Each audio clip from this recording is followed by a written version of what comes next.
welcome to episode 267 of the CRICKETher Weekly. And it's the week when England finally officially announced their new captain. The information had leaked out like a couple of weeks ago, and we mentioned on the podcast a couple of weeks ago, and we discussed extensively that Nat Sciver-Brunt was going to be appointed captain. That's been officially announced this week. Raf was at Lords this week. Raf's been living at Lords this week. So we've been there twice. We were both there for the Cricket Writers Club meeting on Wednesday, and then Raf returned on Thursday. And one of the things you did while you were there, Raf, was to talk to Charlotte Edwards. She did a press conference where she talked about the England captaincy. Nat Sciver-Brunt herself, obviously, still on maternity leave, so she's not going to be doing any interviews at this stage. But Lottie stood up and she told us all of the exciting reasons why she appointed Nat Sciver-Brunt as her captain. What were they, Raf? Actually, she was sat down. She wasn't stood up. Okay. Just to give you a sense. Just to clarify. Yeah. She said that basically it was always going to be Nat for her. The big thing seems to have been that Nat really impressed her when they were working together at Mumbai Indians. I don't think that I'd fully clocked that Nat had actually been the vice captain to Harmanpreet Kaur for a couple of years. Lottie just said that she was really excellent in that role, and described her as instrumental to the success of Mumbai Indians, who have obviously won two WPLs now, which is pretty impressive given that it's only been going for 3 years. So yeah, it was kind of all about that Mumbai experience actually.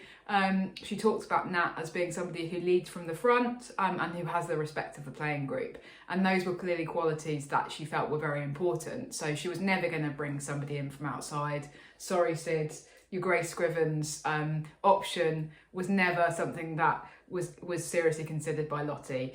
And I guess, saying kind of somebody who leads from the front, even if Nat maybe isn't somebody who we have seen as perhaps as having kind of natural leadership qualities, she certainly is somebody who you could appoint to be a safe pair of hands, not having to worry about in 6 months or a year's time, oh goodness, is her form actually good enough to justify her place in the team. So I think if nothing else, it gives England a little bit of breathing room, and it gives Lottie a little bit of breathing room to sort of look around and assess things a bit and work out what stamp she's going to place on the team, who are going to be the players who she goes forward with, and maybe some people who kind of get left behind. So I think that's sort of the messages that I took from it. I did also actually raise the issue of Nat having done the captaincy a few times before, and there having been some difficult occasions in 2022 and obviously last year, England getting knocked out during the World Cup at the hands of West Indies with Nat being in charge. And Lottie just said, well, that's not the same as her being permanent captain. She said, I really felt for her because it's so difficult to take the reins from somebody on a temporary basis. And she said that she actually felt that some of the criticism of Nat after that was unjustified, because the reason that England lost that match was because they were dropping catches, and Nat doesn't drop catches. That is true, although, I remember the incident with Australia in the same tournament where Elise Perry actually kind of stepped in as an unofficial vice-captain and kind of got the Australian team together at a point where they were looking a bit wobbly and, pulled them together, gave them a little pep talk. It was only like 30 seconds, but, she still did that. That's something that Nat didn't do then. But, that probably isn't really Nat's style, is it? They very much emphasised. There was a quote that said that Charlotte Edwards was giving her free rein to go out and lead from the front. And that very much reads like she's got free rein to go out and play really well, but I'll be making all the actual decisions here. I felt it was a bit more nuanced than that, actually. Okay. And you can pull that quote out of context, but Lottie did also say, it's Nat's team and I'm going to be relying on her to drive it forward. So I think it's going to be more of a partnership than that. Although I do think that Lottie is going to be very hands-on, and more hands-on than the last couple of England coaches that we've seen, because that's her style. But I don't think that means that she's not going to be very heavily involving Nat in decision-making. It's not just going to be a case of,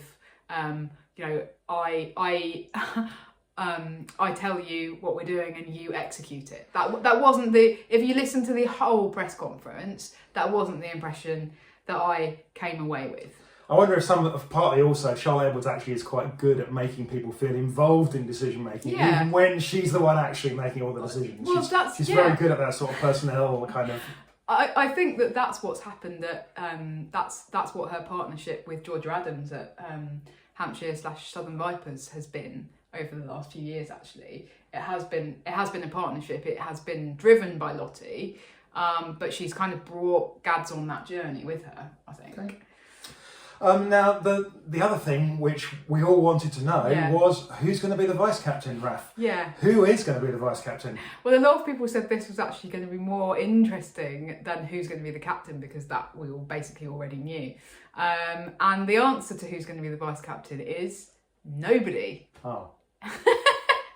Sorry. Well, that's disappointing. Yeah, so I think this is really interesting. Hang on. Lottie said that Nat's role as vice captain of Mumbai Indians was really, really important and a really important factor in assuring Lottie that she'd be a successful captain, and the vice captaincy is really important, but vice captaincy isn't very important. And how do we square that one then? It's really interesting, maybe a little bit of inconsistency there, although I suppose Lottie would say it just depends on the context. What she did say is that succession planning is really important, and that she's intending to create a leadership group of the kind that John Lewis said that he was trying to create, but there was never really any evidence of anyone actually being able to be involved in decision making and actually having any input into decisions. So Lottie's idea is to create a leadership group, but it's going to kind of rotate or evolve between series and between formats. So she doesn't at the moment, it seems to me, know who within the current group might be a possible successor to Nat Sciver-Brunt.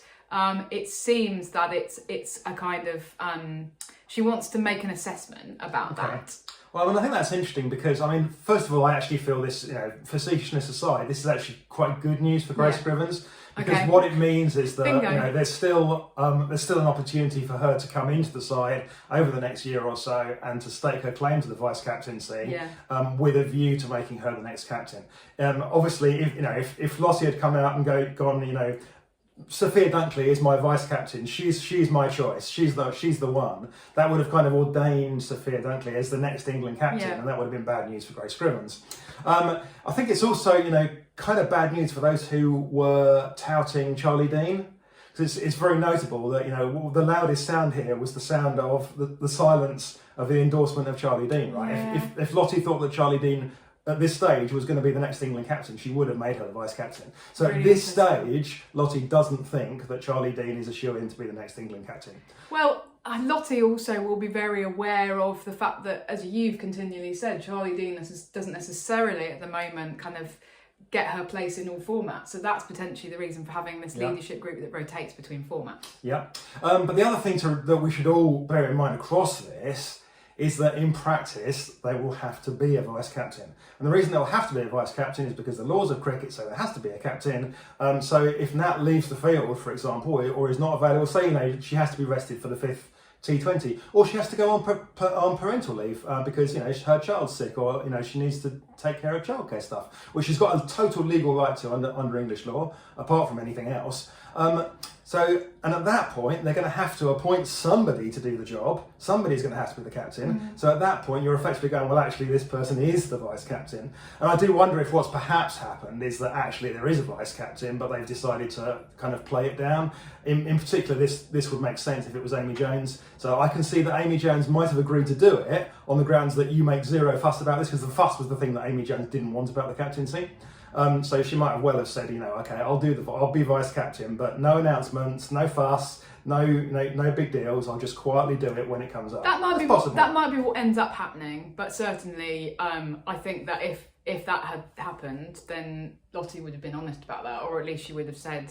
Except if Amy had said explicitly she'd only do it. No, but there's no point doing that, because you have to. It will be obvious if Nat leaves the field that Amy Jones is the vice captain. So it doesn't. Well, yeah, I mean that's sort of my point, that it doesn't. Yeah, that eventually they have to name somebody who is effectively that person. But it will just be somebody who.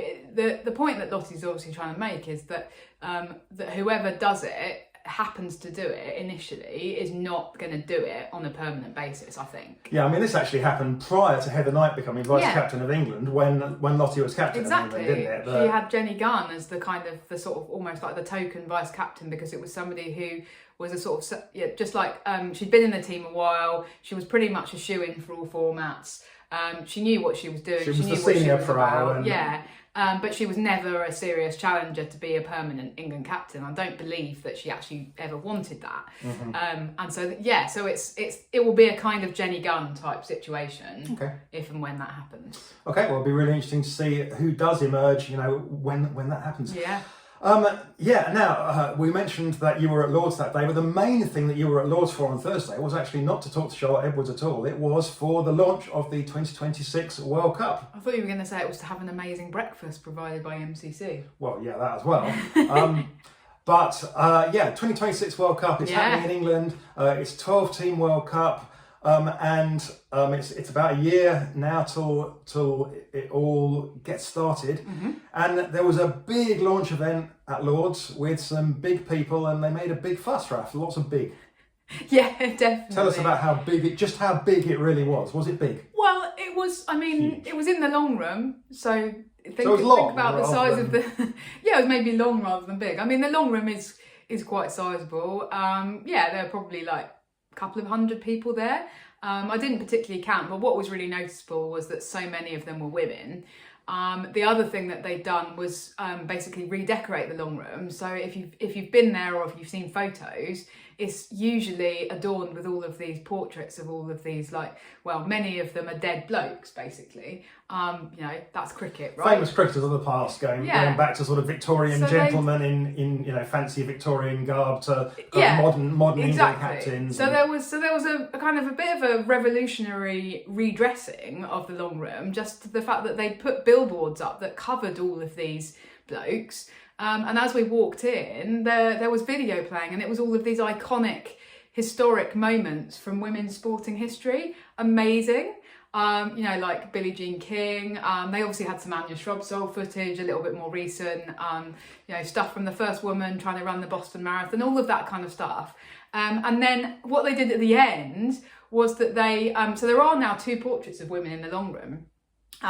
Which is obviously Lottie's one that was just unveiled, and the one of Rachel Hayhoe-Flint. So they blanked it all out, and then they projected just those 2 portraits in front of the places they currently are.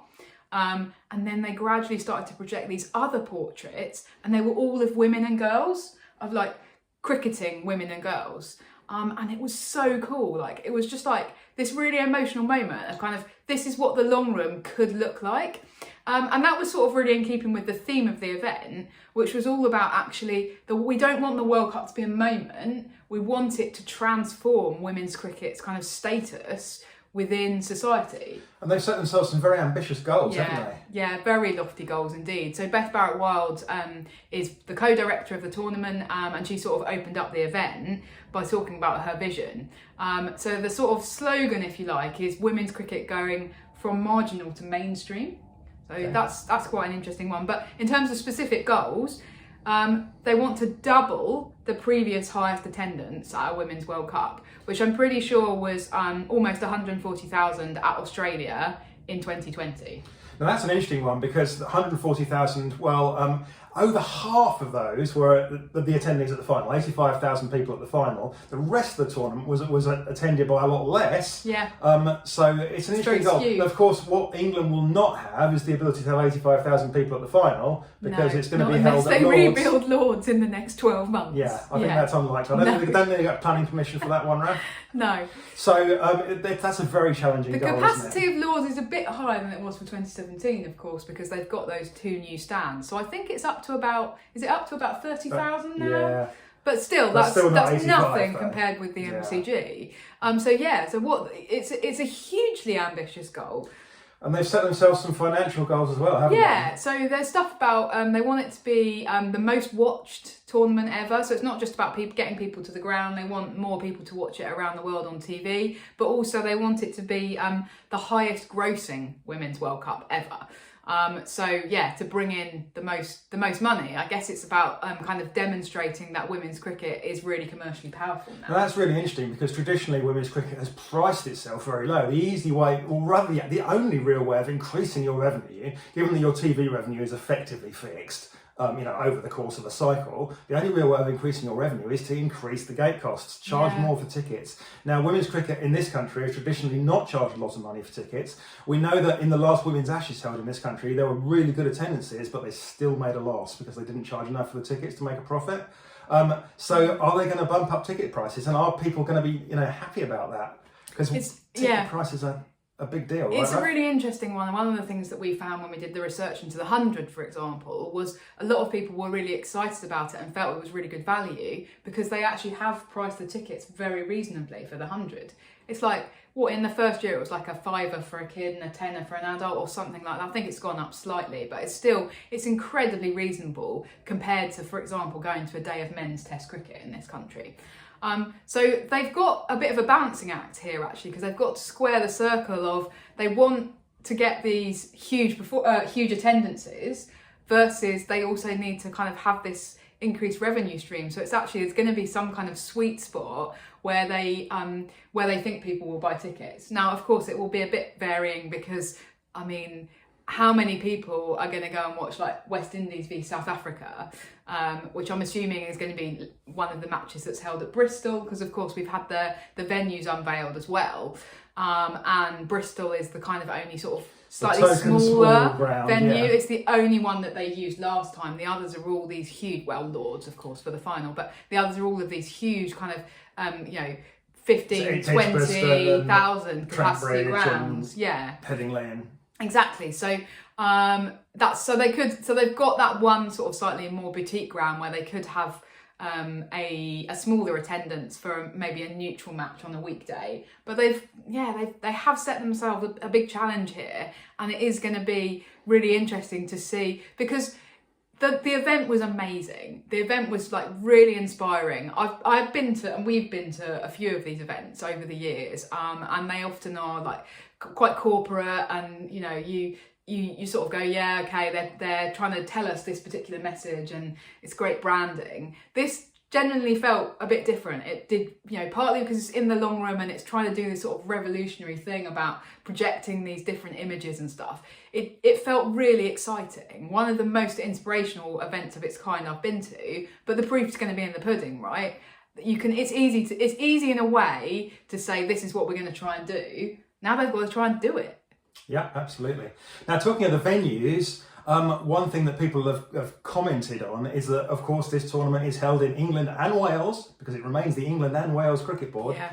No matches in Wales. No matches in Wales, yeah. Is that a problem, Raf? I understand why people are disappointed by this. The tricky thing for the ECB is that there's only really one cricket ground in the whole of Wales that's suitable to host a big match like a World Cup match, and that's obviously Sphere Gardens in Cardiff. All of the grounds had to bid to host World Cup matches because there aren't enough matches for everybody to have a match, right? So everybody had to write a bid, a little bit like when they were doing the bidding to host Tier 1 teams. And then there was a process and the ECB judged what were the best bids. If we say, okay, well, it's being hosted by England and Wales, so we need there to be matches in Wales, you're then going, okay, well, it doesn't matter how good Cardiff's bid was against anybody else's, against, like, say, Bristol's bid, we've just got to always give it to Cardiff. And we've been quite critical of the ECB recently for not following proper process. They didn't follow the process when they appointed Lottie. They didn't follow the process when they bumped Yorkshire up into Tier 1 for no reason. They need to follow the process here. The process was judging the best bids, as I understand it. Okay, well, personally, I still think it's a little bit disappointing. And it's a pity they couldn't find a way. There are going to be plenty of smaller matches. The ECB will be absolutely desperately hoping that both Scotland and Ireland qualify in terms of attendances, because that will make a big difference. Having those other nations on the doorstep where fans can easily come over and watch those matches. I'd love but there still are going to be, there is going to be a West Indies v South Africa, which is probably going to be a little bit one man and his dog. And maybe It can't be, Sid. They can't. But that's the thing. They can't afford to have any matches be one man and his dog, because they've got to get this doubling the capacity. I remember South Africa versus West Indies at the 2017 World Cup, when of course West Indies got blown away by. And it was you and one other person. You and one other person in the press box, right? Yes, was one man and his dog. Yeah. Anyway, well, be really interesting to see. Absolutely. Let's move on from that now. Let's talk a little bit about some of the other stuff that's happened. County cricket. Yeah. Well, county cricket has carried on being remarkably exciting over the last couple of weeks. And we did the vodcast from the Aegeus Bowl. And we saw, the Utilita Bowl, or known as the Hampshire Bowl. Bowl. If you're talking about the World Cup. Nobody's ever called it that, anyway. And Hampshire went on to have a fantastic win against Surrey. Surrey were definitely among the pre-season favourites. And then Hampshire won again against Lancashire. And Lancashire had a really good start to the season. They won their first couple of games, looked to be in really good form. Emma Lamb was, hitting them out the park. Charlotte Edwards actually name-checked Emma Lamb, didn't she, in terms of potential England selections. She did. Lamb is the current leading run scorer. Hampshire are, just kicking over every bucket in the room, Raf. And it just looks again like Lottie has just done it again. This was supposed to be a rebuilding season for Hampshire. No one expected anything of Hampshire this year. But, they defended a big total against Surrey, and then they went out and chased an even bigger total against Lancs. And, you looked at the Lancashire match, you looked at the halfway point and go, that's going to be tough. But, by the end of that match, which I was lucky enough to be able to watch back on Thursday, Ella Mack in particular, she was just having it. She was like, she was having a laugh in the nets. She was just seeing it like a beach ball. Yeah. And, she just looked fantastic. So, at this point, Surrey are not looking great. And you'd think Hampshire are the ones we should have backed for the county championship or the one day cup. I think so. Surrey did score 348, I think it was, in their match this week. So their batters are kind of coming to the party, because Surrey's obviously Surrey's big strength is their batting lineup, right? They're a little bit weaker in terms of bowling.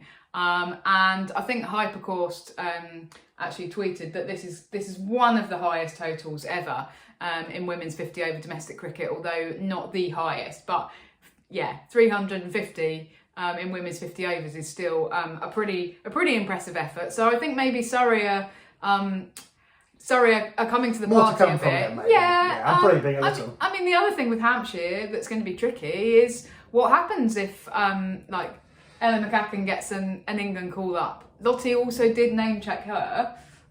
So it's an interesting that one. did for Hampshire or for the Vipers last year, didn't it? They had England call-ups they weren't expecting. In particular, they weren't expecting to lose Lindsay Smith. She was such a crucial player for them in terms of bowling 10 really solid overs, taking a few wickets. So I guess if they lose some of those players, then that's going to be really critical as to what happens after the first 6 rounds, isn't it? So England watch at the moment. You've got Eve Jones hit a century v Hampshire. Emma Lamb, obviously the leading run scorer, and should stay by her phone when they're making those selections on 12th of May. Ella Mack's innings we talked about. Leading wicket taker at the moment, Sid, do you know who it is? I don't actually. Phoebe Turner from Durham. Okay. And the best bowling performances so far, we've had 2 fifers this week actually, Catherine Bryce and Eva Gray. They should probably all be hanging around their phones. Eva Gray's was somewhat in vain, unfortunately. We won't talk about Essex. Let's not talk about Essex. Okay. Let's instead finish on a positive note. And let's talk briefly about some good news in terms of TV coverage in this country. Sort of good news. We've got some bad news out the way already, actually, because it was leaked. Thanks to George DeBell in the Cricketer. He reported a good 2 months ago that the BBC had decided that they weren't going to pay the money that the ECB were asking for to continue to screen a couple of T20 internationals on free-to-air television in this country. So there was going to be no more international cricket on free-to-air television shown live. But this week, the actual full deal has come out, and there is still going to be some cricket on free-to-air television. There's going to be quite a lot of highlights shown by the BBC. So they're going to show highlights of all the England stuff. And they are actually slightly increasing the amount of 100 coverage, aren't they, Raf? Yeah, they are. So there's going to be 8 double headers screened this year, as well as the opening matches and the finals. Well, I think that's including the opening match and the final rather than as well as. Sorry, including, that, yeah, you're right, but, it is. But yeah, so that means 16 matches. So you'll get the opening fixtures, both men's and women's. You will then get more double headers in the middle, and then you'll get the eliminators and the finals. Yeah, so, you know, I think it's positive to have that stuff on free-to-air television, and it being on the BBC remains important, doesn't it, Raf? Because, of course, there's lots and lots of cricket on YouTube these days. Almost all of the women's county fixtures are broadcast in really pretty damn good quality. I think we've only seen one that's only had one camera, and even that was a moving camera, or that was a moving camera that from square leg that kept doing this, and then this, and then this, and then this, which was a little bit disconcerting when you were watching it, but they did their best. But almost all of the other matches have been broadcast with multi-cameras, with full commentary. But it's, nevertheless, having it on the BBC is a big deal, isn't it, Raf? Well, yeah, of course, because it's about getting casual viewers. That's why having cricket on free-to-air is really important. Because no casual viewer who's not like a total die-hard cricket person is going to go, oh, I know, I'll search for the Surrey County Cricket Club YouTube channel today and go and watch this game. So actually having that, you know, it's people who just mindlessly turn on the BBC and go, oh, there's a bit of cricket on today, I'll sit and watch this. So that's the viewer that you're going for, and that's why the news about the England internationals is a bit disappointing. I think it's really interesting that the BBC see the 100 as better value for them than the England matches. There'll be a lot of people in the country who, like die-hard cricket people, who are not happy about that because, of course, the 100 has been very controversial in its way. Now, we think that that's partly because it will cost the BBC more to actually buy the rights to show live England matches. Yeah, from what George said, there was a threshold that the ECB weren't prepared to go under in terms of selling them to the BBC, and the BBC were basically just like, we can't afford that. But what it shows is that the 100 has kind of made such a splash and had such an impact that the BBC think it's worthwhile still having that on. And we've talked previously about the fact that actually being able to follow a lot of that tournament on the BBC is quite important, because you might start off as a casual viewer and then you go, oh, I can watch another match tomorrow, or I can watch another match on Saturday. And you kind of, that's how you attract. And maybe a small number of them. Yeah, that's how you attract a new audience to cricket. Later in the tournament. Exactly. And so I think it says a lot about the value of the 100. Okay. Well, thanks very much for watching the Cricket Her Weekly this week. We'll be back again this same time next week, same place. See you then. Goodbye. Bye.